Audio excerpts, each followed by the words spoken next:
Hello, everybody, and welcome to The High Road, another episode for you out there. I hope you'll find it enjoyable. My name's Noel C. Blundell, and I'm sitting here with Remington Liam Blundell. How are you, Remy? Going good today. How are you going? I'm very well, mate. What's been happening in your world?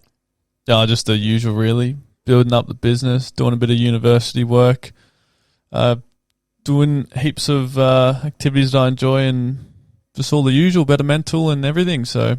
Yep, good. Better Mental is a mental health service in Trafalgar, Victoria, run by Jason Randall and Kerry Randall, and that's a non-for-profit organisation that reaches out to the community to have discussions and support people who have issues with mental illness. Great service. We've been how long we've been getting down there and helping out down there for? It must be 2 years. Yeah, it's getting nearly on 2 3 years. Almost 3 years, I think. Started out with the men's mental health group and the men's support group, and now it's developed into the community all welcome group. Every Thursday morning there they have a free barbecue and tea and coffee, and there is also food aid handed out. Yes, that's what I've been up to, really. Yes, that's quite good. Now you've got a journal coming up, haven't you? You've been studying, you've been looking at to publish. Tell us a little bit about that. Yeah, I've just editing my thesis and doing all the requirements for publishing on an online journal. There's a couple of things that I need to do before that happens. Right now, I got a email just a couple of days ago about it. So, yeah, I'm looking forward to getting on that. That's the university work that I'm doing, actually, is just touching that up, giving it a fresh brush up, I guess, and hand it into a journal, and hopefully it gets published, but who knows? So we'll have to wait and see. And what's the topic on, mate? I did childhood adversity and psychosis, and how narcissism and vulnerable narcissism mediated that relationship. And that is how that manifests in behaviours once the child who's gone through trauma grows up to be an adult, and how that may look in terms of their day-to-day behaviour. Is that correct? Yes, it was a lot of childhood research and behaviours and characteristics of adversities, and then looking at personality traits later on down the line. Yeah. So it was very, very interesting jumping into that research. Mate, it was a really good journal to read. You did really well, exceptionally well with that. Thank you. I actually learned something from it. It was fantastic. Anyway, but today we're going to have a chat about relationships. Yes. Relationships are something that we all experience throughout our lives. They start from the moment we arrive into this big, wonderful world with a squawk and a cry, and we actually have already established a relationship with our mothers well before we are birthed. Really? Could you say that? Yes. I think so. Definitely. And we got to see a little baby who was born 3 days ago, yesterday, which was wonderful. Shout out to Lenny and little Ander, who arrived Sunday morning, the 25th of February 2024. God bless you. So that was really good. Relationships start as soon as we're born, and they continue throughout our entire life. They can take on many different forms. I have a couple of definitions here I'll just go through so we have a proper understanding of what a relationship is. A relationship is a connection between two people or more, or the state of being connected. It actually reads, relationships, the way in which two people or more people or things are connected, or the state of being connected. Okay. Does that sum it up? Yeah. What relationships are we talking about? We're going to talk about a wide and varied range of relationships. And they'll be along the lines of we'll touch on family relationships, friendships, acquaintances, romantic relationships, sexual relationships, work relationships, and situational relationships, commonly known as situationships. That's right. It's a mouthful, isn't it? Yep. That's a new word, isn't it? Yeah, that one wasn't around that long ago, but it's like a school environment, a situationship. That's correct. Just know people there and friends with people there because you've been going to the same school for 5 years or something. Yes. Something like that, I'm assuming. Yes. Anyway, relationships is any connection between two people which can be either positive or negative. Being in a relationship doesn't always mean there is a physical intimacy, emotional attachment, or a commitment involved. People engage in many different relationships all the time. Let's have a bit of a chat about a platonic relationship, which seems to be, would you reckon that would be the most popular? Oh, yeah, of course. Well, it's sort of defined as having a relationship with somebody close, with a really close bond, but without sex or romance, no intimacy in the relationship. And it can be defined as and or characterized as closeness, fondness, understanding, respect, care, support, honesty, and acceptance. Platonic relationships are those that involve closeness and friendships without sex. Sometimes platonic relationships can change over time and shift into romantic or sexual relationships. So that's just, platonic is just like a fancy term they've given any normal friendship. Yeah, I think so. In a way, that's what it sounds like. I think so. So platonic is just like a nice little term they want to attribute to it. Yes, but the word's been around for a long time, yes, actually, and it's been quite used in that way for a long time. I haven't got the exact figures, but if I'm not mistaken, it derived from the name of a Greek philosopher, Plato. Oh, so fair dinkum. Yeah, there you go. Been around for a long time. Yeah, that is a long time. Yeah. That's fantastic. And it must have been because I think it was Plato that had a number of students, and he was very fond of, and took them under his wing. I could be wrong. He never used the term himself, actually. So, oh really? Yeah, though he never used it. Yeah, so that's where it's derived from. Interestingly enough, romantic relationships, they're a little bit different, aren't they? They're characterized by feelings of love, attraction for another person. While romantic love can vary, it often involves feelings of infatuation, intimacy, and commitment. So would that be the opposite of a platonic relationship then? A non-platonic. It'll have those romantic and sexual features. I don't know. What do you think? I think so. The opposite to platonic? Yes. Okay, because we all at one stage or another experience a romantic relationship, even if that's never consummated. So yeah, well that's right. And if you phrase it in a way where I have non-platonic feelings for someone, yep, that would be implying beyond the platonic boundary. I'd say so. And of just closeness and stuff. I could be wrong. That's just what I'm thinking. Okay. Well, it states here, the data states here that romantic relationships tend to change over time. At the start of a relationship, people typically experience strong feelings of passion during the initial infatuation period.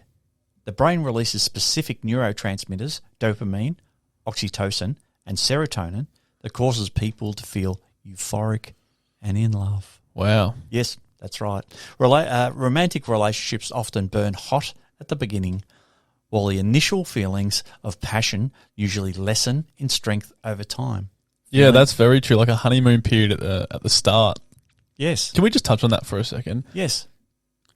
Could you possibly just break down why they call it a honeymoon period? No, I don't know. Let's run a or like just break down that period in general.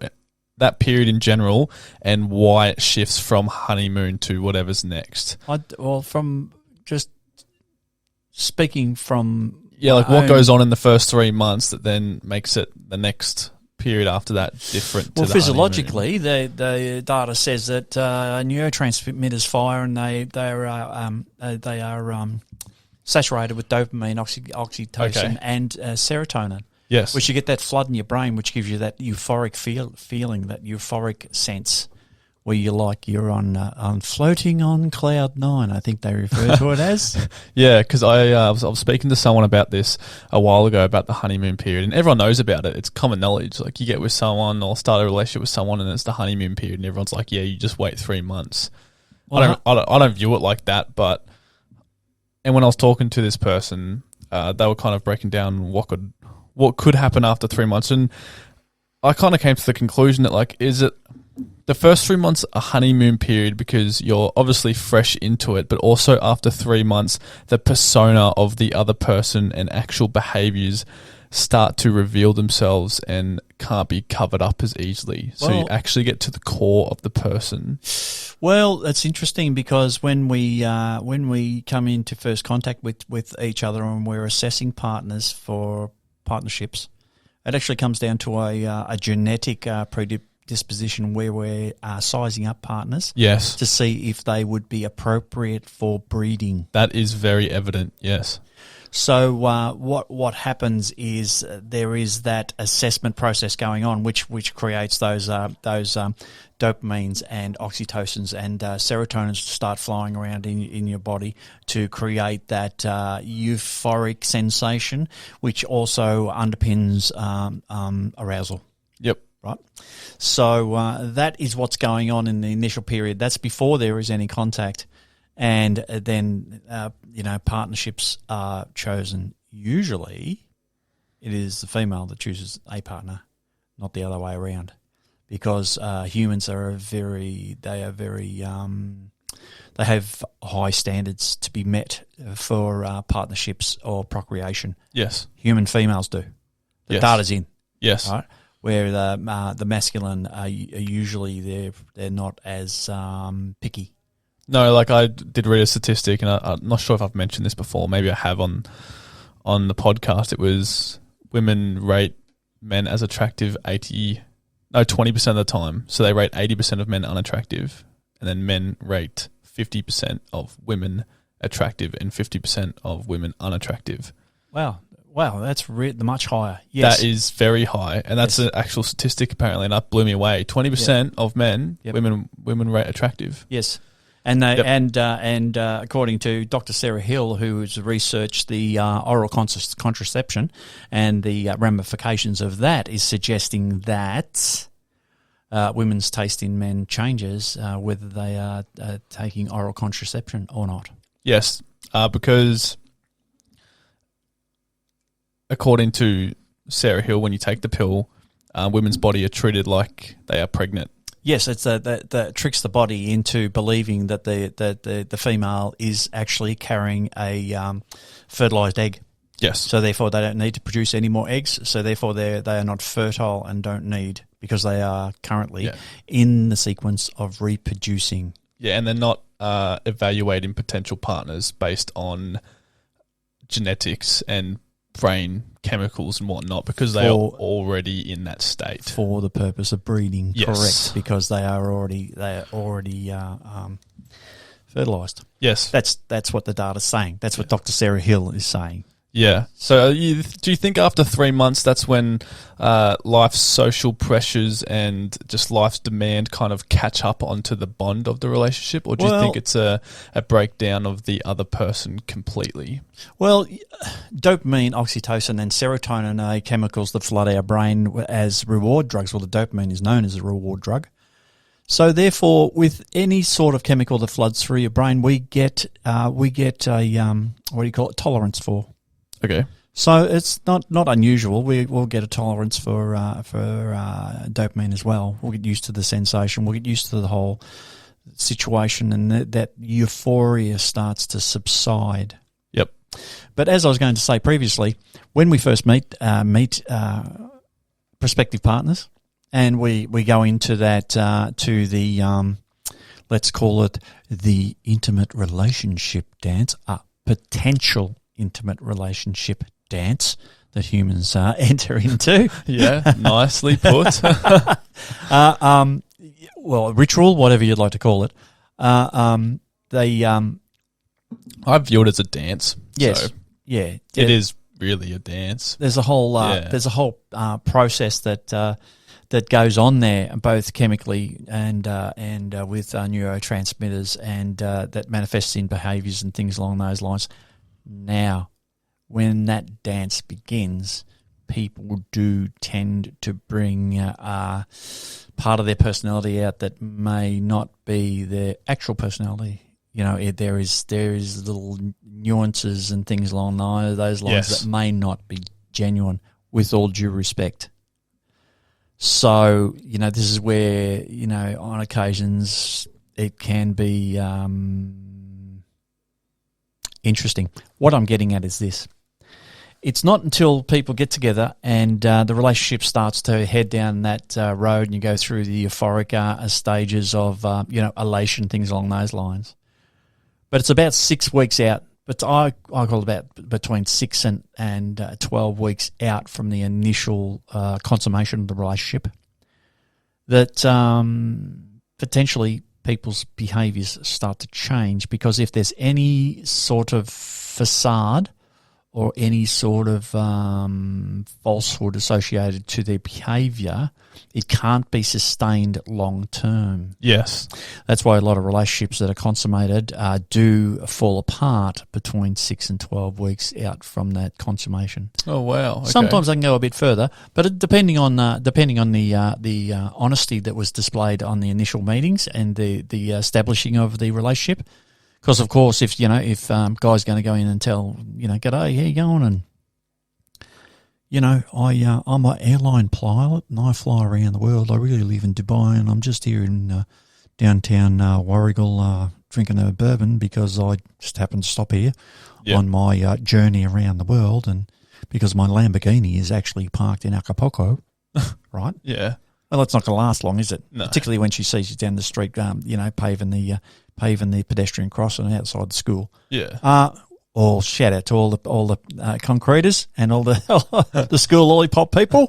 We need them in our lives. Don't you get me wrong. But if you're telling somebody Lamborghini's in Acapulco, and you're actually an airline pilot going around the world, what are you doing laying concrete in the back streets? Anyway, so I kind of you're talking about the facade, of course. Yes, correct, yes, right? Yes. So that's really hard. No, it won't Yeah. last, and that does go on. Believe me, those porcupines, because ultimately it's an advertisement campaign. Well, that's correct, and there's a lot of people out there that they only have one goal in mind, and usually that's sexual intercourse. Yes, and are quite prepared to go to any lengths to achieve that goal. Now, they could be quite successful at that, but that's certainly not good foundations for a long-term relationship. Would that come down to the attraction that people manifest and who they attract? Yes. Oh, yes, it would ultimately. Because if you were advertising yourself that wasn't truthful to who you are, most likely you'll manifest others that are doing a similar thing. Correct. Would that be correct? Absolutely, 100%. And also social media platforms lend themselves to that. Yeah, of course. And we're getting a number of young people that are actually getting establishing relationships online. And then 3 months later, 4 months later, whatever it may be, coming into contact face-to-face and getting a bit of a shock. Oh, yeah. Because of filters and things along those lines. And actually, there is stories out there that the people are posting totally different pictures of other people and masquerading as them. So that's quite well known on the internet. Yes. So social media has enabled a facade to be more common with people. Correct, and taken it to the extreme. Yes, okay. Right, so back to what I was talking about. Once a relationship is consummated, it's about 6 to 12 weeks out before the facades start to drop, because they can't be supported or upheld for much longer than that. And that's what I was talking about, the honeymoon period being over. Well, this is where I think the honeymoon period starts to deteriorate. Yes. Now, the word honeymoon period, as far as I was aware, was associated with young couples who got married, and then they had a honeymoon and then a honeymoon period. But remember, all these colloquial terms were established like throughout the 40s, 50s, 60s, where there was no oral contraception. So the consequence to sex and intimacy for women through that period was pregnancy. So it was a pretty major consequence. So therefore, there wasn't a lot of – there was – but there wasn't as free amount of intimacy or sexual intercourse at that stage. Okay, yep. Right? So once you were married, also there was also a social stigma if you engaged in loose sex and contact for women and contact with men before you're married, right? That's where the term made a decent woman out of her, or made a decent man out of him, because you got married, yep. Right? So therefore, once you're married, you are then quite free to explore Yes. intimacy to its nth degree, and because you had been married in the eyes of God, it was contracted, it was witnessed in front of your family, friends, and witnesses that you made that commitment to each other. So therefore, you had free range to explore whatever you got. That's why throughout the 40s, 50s, and 60s, children are conceived within the first couple of months of marriage. We need to talk about marriage in a lot more depth, I reckon. We do. I find it fascinating. We do. I think it's great, really, at the end of the day. It's a formal commitment to your partner, despite what people think. People don't think it's necessary, which is fair enough. Everyone's got their own opinion and choices, but others think it's not an actual formal commitment. Yes.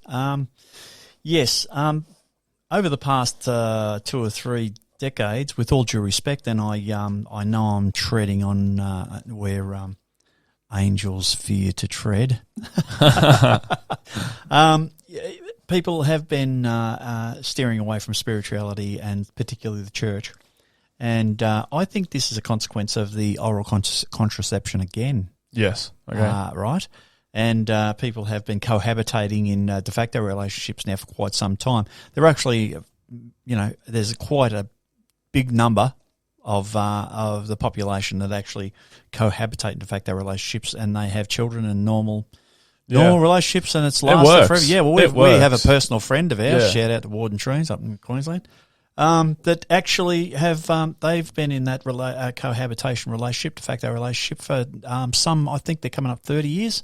Yeah, and it works beautifully. Yeah, they're a wonderful example of what can potentially happen. But I think where marriage is concerned, it is a personally, my personal opinion is it actually formulates a contract between the couple, and it's a contract that you can't easily walk away from. And you make that commitment in front of peers and witnesses, so you're prepared to announce to the world your commitment to your partner. And God. Yeah. But what's sanctioned in the eyes of God. Yes. So it's not as easy to walk away from. But what I've found is it's grounding. It provides a foundation of strength to build upon. I know since I've been married twice, the second time to my current wife, Meg, which is just absolutely wonderful. And the foundation and connection that we have now after being married is just second to none. I can't recommend that enough, really. Now, I'll keep in mind, I'll just fill you in just briefly. My mother and father got married at... how old? Dad was 22. Mum was 21. She was only 21 by, I think, 3 weeks or something like that. Just turned 21. Yeah, so she was pretty much 20. 1960. Yep. Right. And she was pregnant within weeks. So they were married in April, and I was born the December. So that was pretty quick. They were young parents in those days. But that's how... that was normal back then. That was normal back then, right? And they had the foundation of marriage. They were married. That was sanctioned before God and before their peers, family and peers as well. So it was all kosher and above board. And it was very different back then, right? Today, people are walking away and not prepared to make commitments of that nature and taking vows of marriage because I don't think it's worth it. I personally do. I think it's about taking responsibility, particularly for men. Men in this day and age are walking away from responsibility. I do feel that. You need to start taking some responsibility. And the way to start taking some responsibility is to marry your women. If you've had a girlfriend for 5 years, why don't you marry her? Why don't you really provide a foundation for something really solid to be built on? Because if you're not prepared to marry her, if you're just not prepared to, potentially you're not in the right relationship. Or just they want to have a marriage-free relationship, which is okay. But I've always had a rule that I wouldn't be in a romantic relationship with anyone I don't see marrying. that's just a complete waste of time to me. Well, I think that's a good premise to start from. It's like if I was, if I'm extremely, like I'm 23, if I was younger and I'm just mucking around or whatever, sure, that's different.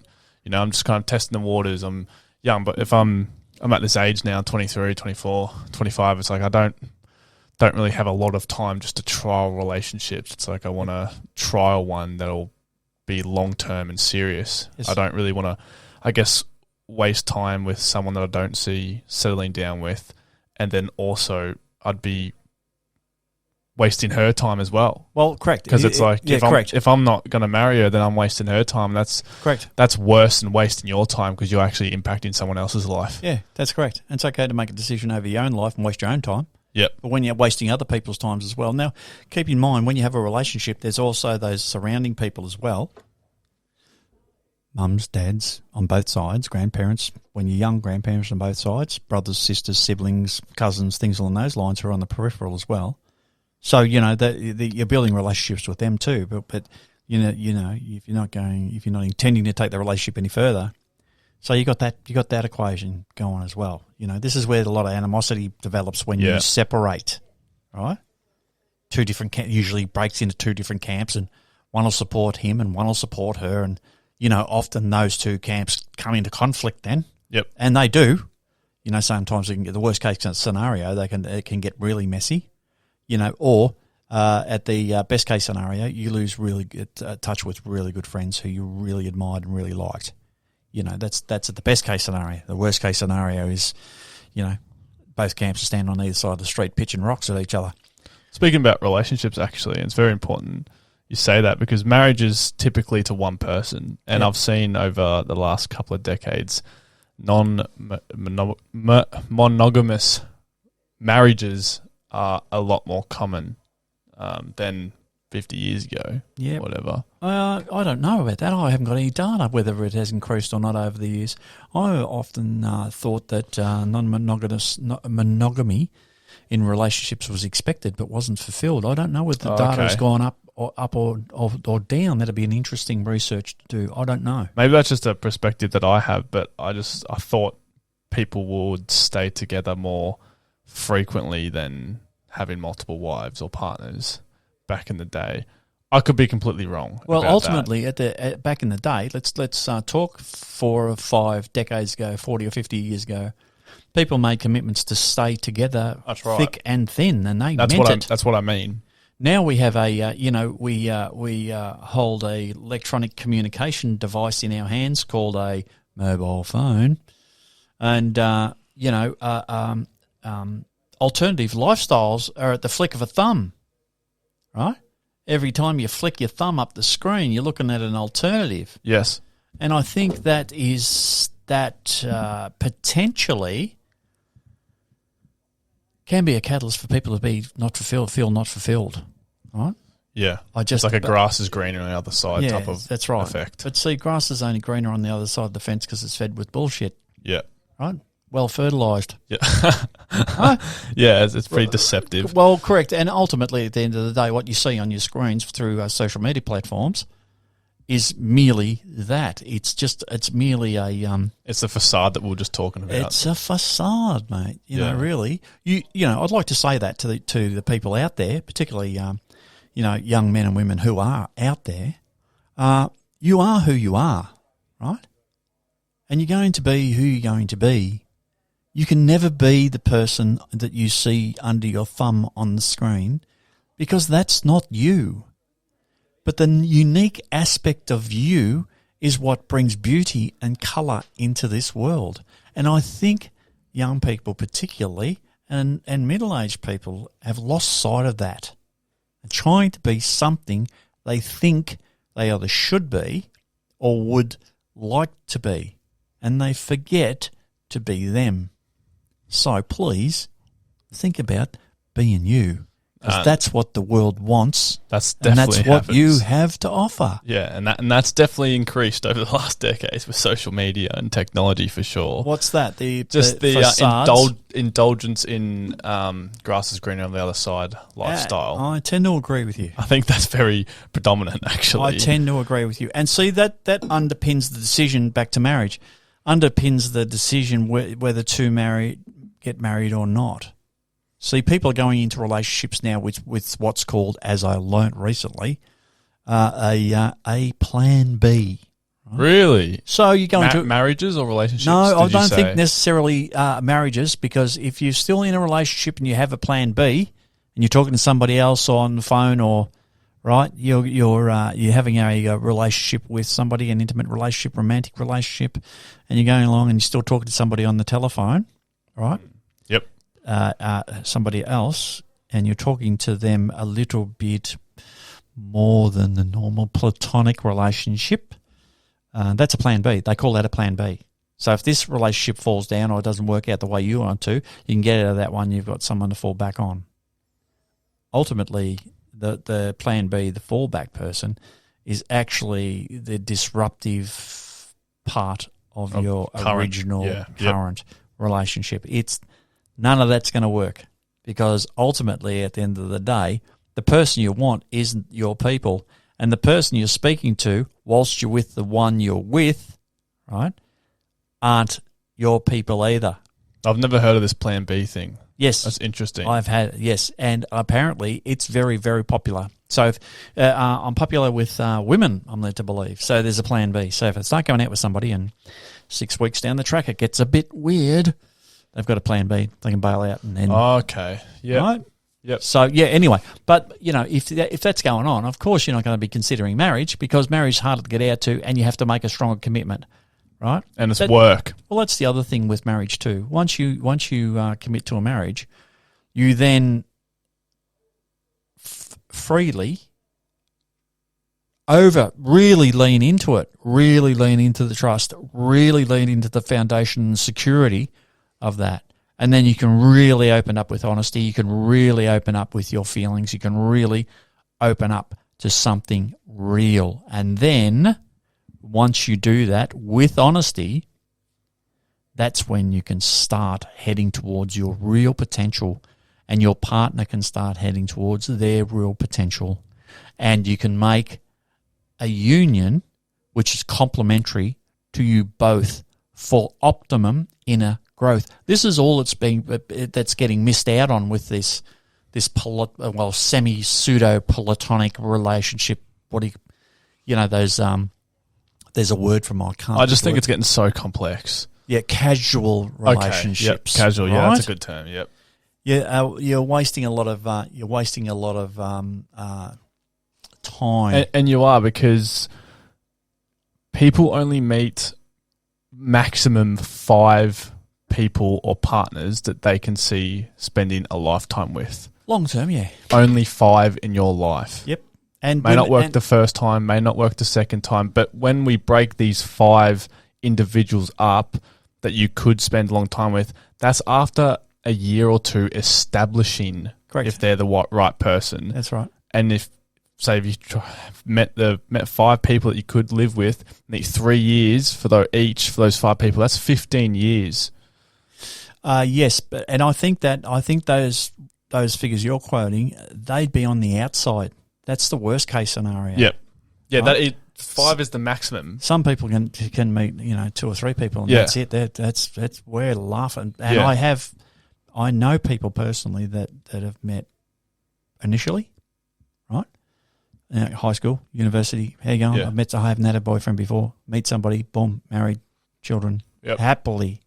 So that's So that they've only met one person, that was fine. Some people it takes 4 to 5, and it takes years per partner. Correct. You don't have years sometimes. Correct. And if you're going into those relationships and you have a plan B, or you're not prepared to lean into it with 100% commitment, right? I think you're doing yourself a grave injustice. And it takes a huge impact on the relationship satisfaction aspect of it as well. Again. And that's a huge academic area that's constantly researched. We've done a bit of research on absolutely. relationship satisfaction With as well. the life satisfaction inventory and how to capture that information to measure it. Yes, we have. I have a little bit of a statistic here. In a meta-analysis including 165,039 participants, apparently mean levels indicated that relationship satisfaction decreased from age 20 to 40, reached a low point at 40, and then increased until age 65, and then plateaued in late adulthood. That's a right word, right? Plateaued. Yeah, that's correct. Yes. Okay. That means it's plateaued. Flat. It's Yeah, just flat. Flatlined. Yeah, Yep. correct. Yep. That makes a lot of sense, doesn't it? Really, because traditionally people are getting together and marrying 26 to 27, having a couple of children. Yep. Gets really tough then. Yes. You know, you always got to be home. You got to change your lifestyle. You have debt, cars, jobs, responsibility. Right. It's tough. Hugely rewarding. Right. Although at the time it doesn't seem that way, it can be quite arduous. And so then you go through that. Your child goes to school, and your second child comes through the kindergarten, things along those lines. If you have 2 or 3, then they all go into school. That takes 5 to 8 years. While then they enter school, that frees up mum a little bit to get back out into the workforce and have establish their social lives. Dad gets to start to settle down in his routines and things along those lines. It's still really, really tough. Tough to maintain a relationship. Tough to supply roof and meals for children. Then the children go into high school. They start to become a bit more independent. It's not so tough. The roles and responsibilities. The father of the family has actually settled into their routines now, and normal working lives are pretty normal. And the mothers have settled into their social life and their social work routines, be that full-time or part-time. It's still tough. You're running a family. You've still got 3 children running around high school, so there's high demand. So this has taken about 15 years. Right, once the children start to enter into late teenage stages, into early adulthood, they either take a lot more responsibility for themselves, go into university, or leave home with their partners. So therefore, that reduces the stress in the household, right? And focuses attention back on the relationship. Correct. Yes. So therefore, the father's got his 40 hours sorted out. He knows what he's doing. Everything's also the mother and the father have put in 20 years of hard work of payments into the house payment and into replacing cars and making sure furniture and making sure the house is made into a home. So therefore, all the pressure of what need to be purchased have been purchased, and 20 years down the track, that all starts to ease off. But what happens is that if the relationship between the mother and the father is quite strong at around that 17, 18, 19 year mark, where the children start to become young adults and go out into the world, especially if that has been done appropriately, that the rewards to the mother and father's efforts start to come to fruition back into themselves. They themselves start to recognise what hard work they've done, where they have come from, where they are now. And there's this definite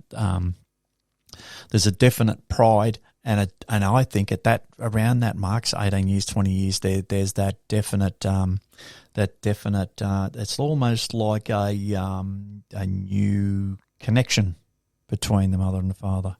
Of course, if their relationship has been very volatile through that whole period, well, they can also repel.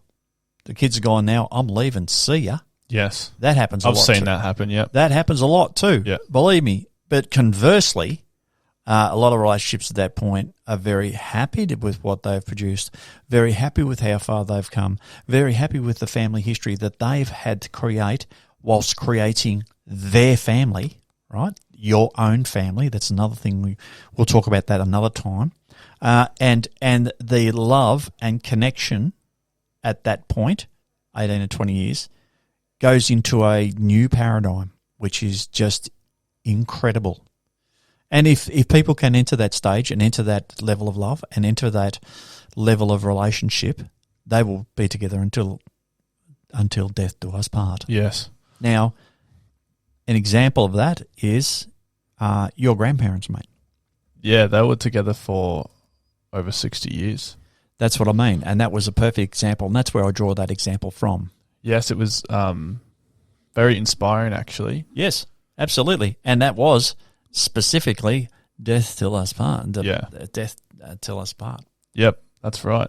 Well, that's interesting. We talk about life satisfaction and it going down to a low point, because I was wanting to speak about some strategies you may have to keep the romance alive and to keep the freshness in a relationship, and particularly a marriage. Something that people may get out of this podcast is what things they could add to their relationship to show further commitment to their partner. Yeah, not a problem. A couple of tips I reckon. They might not work for you, but I think they might have some merit, right? I'd say one is finding people that have children close to your age as well, close to your children's age, right? And see if you can put those group of children together, and then mingle with the couple. If you get what I mean, then so you can do things together, like two families together. They got 2 kids each, and then you got 4 children, or you got 5 children, and you all go out on outings and picnics and things along those lines. Pick those couples that potentially have a child a weeny bit older than yours, so they have actually navigated some of the hard decisions and hard behaviours that you're coming up to, if you get what I mean, and they've already dealt with them, if you've liked the way they've dealt with those issues. And then speak to them about parenting, right? So you think that plays a very important role in relationship satisfaction? Of course it does, because what happens is you get to mingle socially, and one of the aspects of having children and having a young family is you lose your social time, your time to get out and socialise. Yes. So that's just one thing. And also that's a very good one. Well, actually, Dad. Yeah, that's a very good one. It's about socialising, all right? And that's just specifically as a family unit. Look at those people who are parenting their children. They may have children a little bit older than yours, still can play with your children. You all get on really fine, things along those lines, and then have discussions around parenting and be open-minded. Don't be closed-minded and think you're being, every time someone says, oh, I do this with my child, don't take it as they're picking on you because you're not doing it right. Yep. Look at it as a learning experience open-mindedly, right? And then take those strategies away and see if they work for you. And then you can continue to discuss that. It's like a relief valve doing that, right? So therefore, you're a little bit more relaxed with your partner and things along those. It's not so intense as how it can get when everyone's in the one home all the time on their own. You've just got the 3 kids and your partner there, which can get tense, right? Yeah, that's definitely. really, really trying. Yep. Okay. Another thing is, if you possibly can, arrange with your siblings or your parents or friends or someone like that, and have a date night at least once a month, where you take your wife out and you go out and have dinners and you sit down on your own. Try not to talk about the kids. Yeah. I can guarantee you 100% throughout that date night, you will sit there at some point and wonder what the kids are doing and if they're all right and things along those lines. And if your children act out and your babysitter or your whoever that be, your mother or your auntie or your whoever, babysitting ringing, you have to come home because the children are acting out, that's fine. Go home, deal with that, and plan another date night and do it again. And keep doing it until the children and the babysitters know what to do, and you maintain and be very protective of that time. But you have a date night, you dress up, you pick a restaurant, you and go and have that evening, go and have a few drinks, go and see a band, whatever it is. You do that. If that's going to, say, to a lake somewhere and having a picnic in the middle of the afternoon, you do that too. If that's your date night, you do that and be very protective of that. Another thing is try and maintain an interest that the both of you have. Right? So if you both have an interest in, say, anything really, pick something. Tennis. That's just off the top of my head. Try and make time for you to go and have a game of tennis with your partner, right? Both with the children, if you can maintain that, they're old enough to respect what's going on and behave themselves whilst that's going on, and without your children. Take time away from children to rejuvenate the batteries. I know Meg and I spend a lot of time in the pool together, and I'm finding while we're floating around, I've done laps, and we've been to the gym, done a few laps and things along those lines, and then floating around on a tube or on a noodle, just in the pool with Meg and I. It's a really great time to just chat about anything. Actually, I was going to speak to that just for a minute.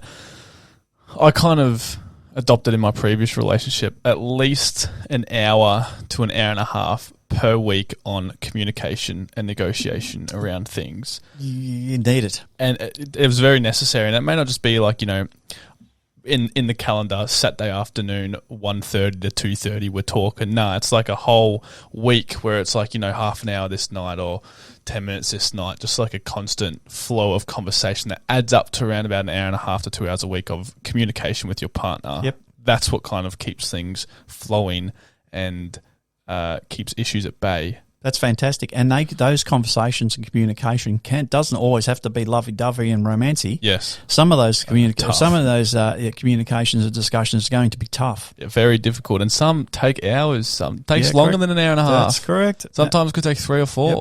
But, and to all you men out there, sit into that emotion and that annoyance and frustration that you feel with your partner and go through it. Don't yell and scream and walk away from it. Go through it. Get used to it. Listen to your partner. I know it's the worst feeling in the world. I get that, right? But go through it. Because if you bottle it, at some point, it will explode out of you, out of every opening in your body with noise and yelling and lashing out. And we don't want that. A relationship that doesn't have any arguments or any disagreements or any heated discussions usually culminates to a point where 50,000 issues burst out at once. Yeah. The family is broken up, the house is sold, the children are upset, everything's upside down, and everyone's very, very unhappy. Where those 50,000 issues could have been addressed one at a time with the small nuances associated to them. Yeah, it's like 10 years of issues that blow up and that needs to be sorted out in one night is impossible, and it won't happen. You're better off just going your own ways. You can't put that. You can't put 50,000 issues back together again. Yes. That's worse than a Humpty Dumpty, mate. Yeah. So all you men out there, you sit in that sensation of frustration and let's keep it away from anger, frustration and nuances, and that stuff. Every man on the planet doesn't like it either. And really don't like it, right? And you listen to your partner.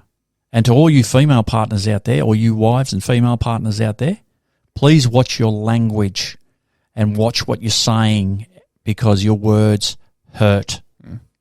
Okay? Just take that on board. Your words hurt. And ladies, you're very, very good at using words. Okay? Men can't. And with every word that's coming out in those heated discussions, you're wounding him deeply, okay? Just to take that on board. Anyway, what else did you want to talk about, mate? Well, I was just going to say that the date night, especially for younger couples, usually it's a bit more frequent than marriages and kids, not so much commitments and responsibilities. So I kind of adopted a 1 night a week type of thing, or potentially 2, and in that is when I put the conversation of communication. But, younger relationships are a lot different. Yep. And some younger relationships are a lot of trial and error. Yep. Just doing this to see what would work and other things. But that's what I wanted to talk about, because I wanted people to kind of have some strategies of what they can do to put back into the relationship if work's taking up a lot of your time, other community commitments, whatever it may be, setting some time aside for a relationship because it is work. But worthwhile. It's rewarding work. Yep. It pays off in spades and spades. It might not appear that in the beginning and in parts of it, particularly when you're getting your family going and you have 2 young children around, and you got a mortgage, you got a couple of jobs, you got cars to pay off, you got business commitments. It can seem like a long drag, but ultimately at the end of the day, when you put this together, you formulate the foundations of your family history. This is your family, not your mum and dad, not your brothers and sisters. This is a family that you and your wife are establishing. You are establishing a family history, yours. Yeah. Right? It pays off in spades. Yeah, definitely. And it pays off in terms of mental health too. Absolutely. It has a lot of benefits. Relationships have so many benefits. Well, we're social beings. We thrive on socializing. We need validation. We need to have self-worth. We need to connect with other people. And, of course, I'm talking platonic relationships and socializing relationships, but we also need the nurturing of an intimate relationship, particularly men. You know, men usually leave their mother's arms at quite a young age to run off and get very busy doing lots of other things, and they miss out on a little bit of that nurturing they could really do with a, just a pat on the back occasionally, or a rub on the back occasionally, and told from their partners, no, it's all right, it'll be all right. That goes so far. I know it sounds silly, and that does not sound masculine at all, but I tell you what, there'll be a lot of blokes out there smiling who go, oh, yeah, that does work quite well. Yeah, and it pushes them further, makes them internally comfortable, accepted, validated, makes them live longer, makes them want to pursue goals, makes them want to in turn put into the relationship and impress their partner. Correct. There's heaps of benefits that will also benefit the wife or... Absolutely, absolutely. So. It's that tenderness which underpins the loving, nurturing foundations of a long-term loving relationship. Yeah. And they'll fluctuate, you'll fluctuate, they'll fall in there, love and all those sort of things, and you just get on with it because there's children are rare and there's houses and things along those lines. But ultimately, at the end of the day, if you stick with it, it will pay in spades. And please... You'll live longer. Yes, you will live much longer. In fact, stats have consistently said that people who stay in committed relationships live on average 8 years longer. Wow. That's on average. Huge. Yeah. Now, they could fluctuate from, 6 years through to 20, right? So those nuances and someone annoying you and, someone picking on you because you haven't taken your cholesterol tablet when you're 62, right? This is all the stuff you actually, I'm talking blokes here, you need, right? You need that companionship, right? So does the feminine of the relationship as well. Yeah, definitely. They need that nuance. They need that the other half who annoys them, who won't take the tablet, right? And have that aspect of their life, actually someone to reach out to, someone to cast an eye over. You need that. And, of course, stats say it, at the end, proof's in the pudding. Yeah, I think it's really beautiful when I see, a modest man with a modest woman acting appropriately happy in their relationships and living long, fulfilling lives till their old age. Correct. I look up to my grandfather's relationship with my grandmother. Yep. And how long they've committed to each other and how she acted on her duties and how he acted on his duties and how well they made it work. And, yes, they did. That's going to be what my grandparents will be remembered for, was having a massive family and being really, really strong influences on my life and others, and committed, And so that's what I've kind of looked up to in a way, is like they've managed to do it in a world where it doesn't seem to happen that much anymore. Yeah, correct. And we're losing sight of the beauty of that. Yeah, well, that's exactly right. And it's crucial to be in a relationship for your mental health and mental well-being. I wanted to highlight that because I didn't know my potential in happiness and who I was and self-esteem and all of that before I got into my first relationship. Yep. And it changed my life. Yes, so it does. I wanted to highlight that because I didn't think it existed actually beforehand until I realised the impact that it had on myself. But yeah, that's just what I want to touch on real quick. No, that's fantastic. And yes, the inner growth and the growth that you do receive from having that close, intimate relationship with another human being, the growth is just exponential. You can't even begin to think of the questions that you need answering to experiences for you, the fulfillment of inner growth that you'll receive. You can't, without experiencing that relationship, is what I'm saying. You can't imagine the benefits. You literally cannot imagine it. Correct. I struggle describing it sometimes. Yep. I tell people, like, you need to go out and get a partner or whatever. It's easier said than done, obviously. Yep. But when I talk to my friends and stuff about being in a relationship and whatnot, I tell them I can't describe what will happen to you. Yep. It'll change your life. And Correct. everything that you don't know that needs, what's a good word for it? Not fixing, but adjusted in a way or in your life. improved. Yeah, in your life. Like, yeah, well, it's about reaching your utmost potential. It's Yes. reaching your fullest potential. It's for reaching to the person you want to be, right? Because a partner gives you that opportunity to actually experience a mutual affection for somebody else, and to pour affection onto them, and to receive it, have it reciprocated back to you. It's such a nurturing and fulfilling experience. Yep. That's why we do see a lot of people getting around their mature age, and I'm talking 70s and 80s with their partners. They're not doing that for good looks, because there is health benefits to it. yes. And that's why they are walking around in their 70s and 80s and potentially 90s. So, it's imperative, absolutely imperative. So that's why I always told my sons when they were growing up, always dress sharp, because one day you're going to meet the love of your life, and that's going to be the best thing that's ever happened to you. That's printed on my brain at this point. Well, you need to do that, because you never know. I always dress sharp. What do you mean? That's what I like to see.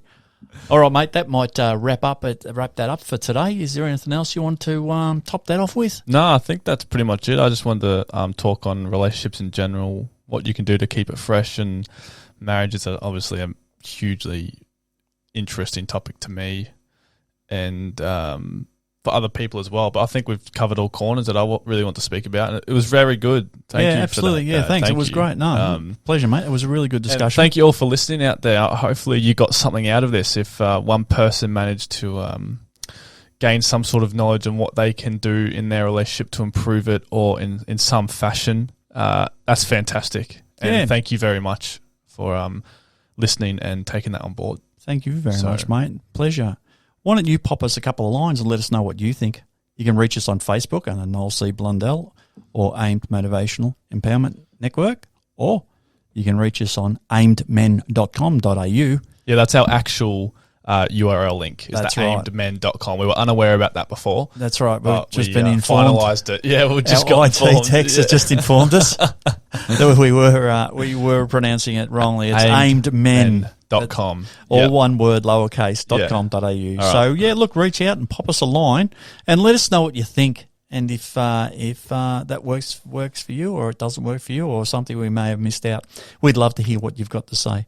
Remy, thank you very much, mate. It was a great discussion. And thank you very much, Dad. I look forward to the next one. No worries. And see you all next time. Yeah. Take care, and we'll talk to you very, very soon. Totally look forward to that. Bye-bye. Bye.